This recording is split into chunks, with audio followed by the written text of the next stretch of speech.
దానశీలి కళ. పూర్వం అవంతి రాజ్యంలో మహారాజు ఆంతరంగిక సలహాదారుడి పదవికి ఖాళీ ఏర్పడింది. అంతవరకు ఆ పదవిలో ఉన్న జయానందుడు వార్ధక్య భారానికి తోడు అనారోగ్యానికి గురి కావడంతో ఆ స్థానానికి మరొకరిని ఎంపిక చేయవలసి వచ్చింది. ఈ విషయం రాజు వీరవర్మకు ఒక పెద్ద సమస్యగా మారింది. కారణం, ఎంతో సూక్ష్మబుద్ధి గల జయానందుడు ఇంతవరకు ఆ పదవిని సమర్థవంతంగా నిర్వహించాడు. ఒకనాడు రాజు ఈ విషయం గురించి తన మంత్రి సుబుద్ధితో ప్రస్తావించగా ఆయన, మహారాజా, ముందు దేశంలో రాజనీతి, ఆర్థిక, న్యాయశాస్త్రాలను అభ్యసించిన వారందరినీ ఆహ్వానిద్దాం. వారికి శాస్త్ర విషయంపై పరీక్ష నిర్వహిద్దాం. అందులో ప్రతిభ చూపిన వారిని గుర్తిద్దాం.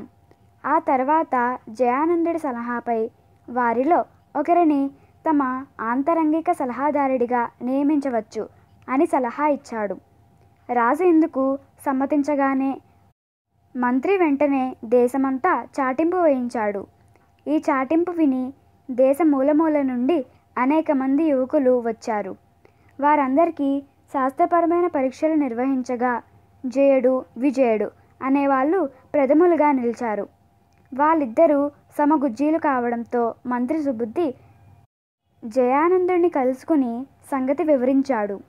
జయానందుడు అంతా విని, ఆంతరంగిక సలహాదారుడన్నవాడు శాస్త్రాలలో పండితుడైనంత మాత్రాన సరిపోదు. క్లిష్టమైన సమస్యలు ఎదురైనప్పుడు వాటిని పరిష్కరించగల యుక్తి కూడా అతనికి కావాలి.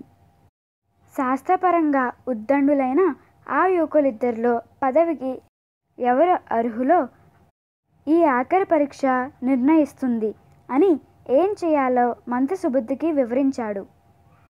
మర్నాడు మంత్రి జయుణ్ణి, విజయుణ్ణి పిలిపించి కొద్దిసేపు వాళ్ళతో ఆ మాట ఈ మాట మాట్లాడిన తర్వాత ముఖం విచారంగా పెట్టి, ఈ మధ్య నా మిత్రుడొకడు చాలా విషాద పరిణామానికి గురి అయ్యాడు.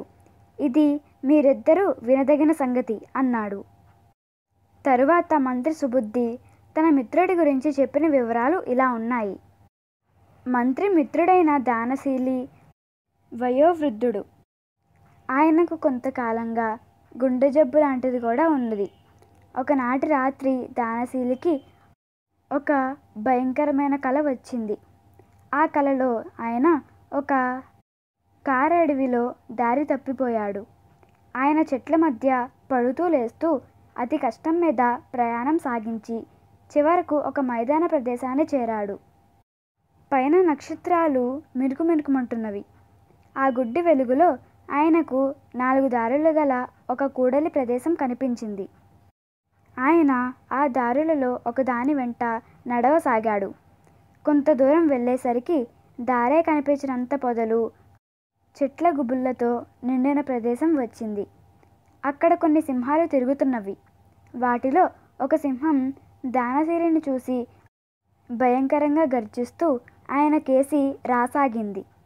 దానశీలి ప్రాణభయంతో వెనుతిరిగి పరిగెత్తి కొంతసేపటికి కాలిదారిలా కూడలిని చేరాడు. సింహం జాడ లేదు.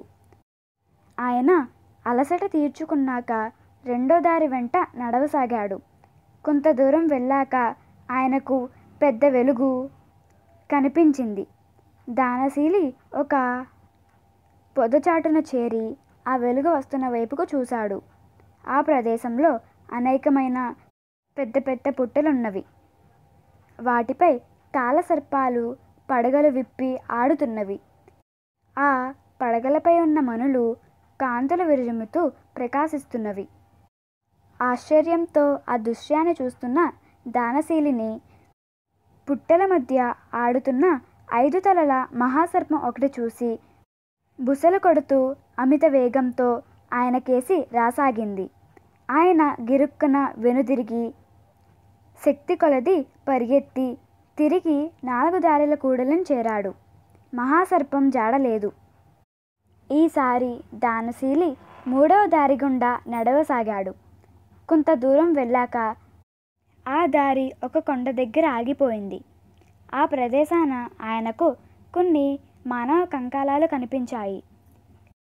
కీడును శంకించిన దానశీలి వెనుదిరిగే లోపలే దాపులనున్న గుహలో నుండి భయంకరాకారుడైన రాక్షసుడొకడు ముక్కుపుటాలు ఎగరవేస్తూ బయటికి వచ్చాడు. వాణ్ణి చూస్తూనే దానశీలి కెవ్వుమంటూ అరిచి పరిగెత్తి 4 దారుల కూడలిని చేరాడు. అయితే రాక్షసుడు పెద్దగా హూంకరిస్తూ తనకేసి రావడం చూసిన దానశీలి వెంటనే అక్కడున్న 4వ దారి వెంట పరిగెత్తాడు. ఆ దారి అతన్ని కొండ అంచుకు చేర్చింది. దానికి దిగువన ఒక పెద్ద అగాధం ఉన్నది.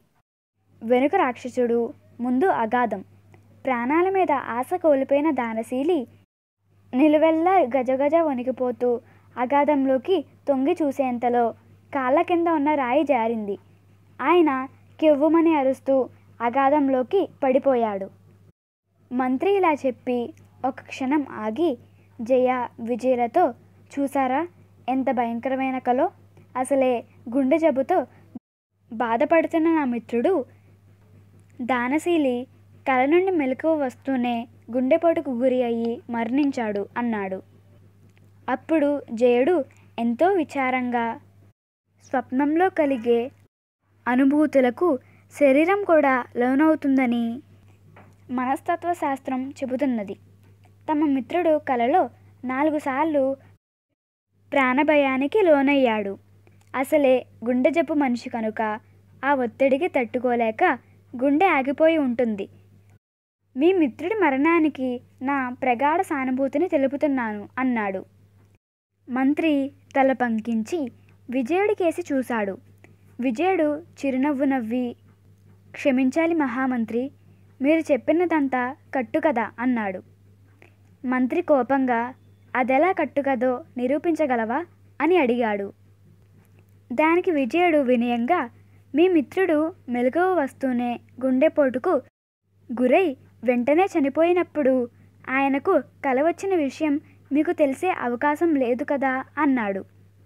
మంత్రి సుబుద్ధి విజయుణ్ణి అభినందించి అప్పటికప్పుడే అతన్ని రాజు వీరవర్మకు ఆంతరంగిక సలహాదారుడిగా నియమించాడు. ధన్యవాదములు.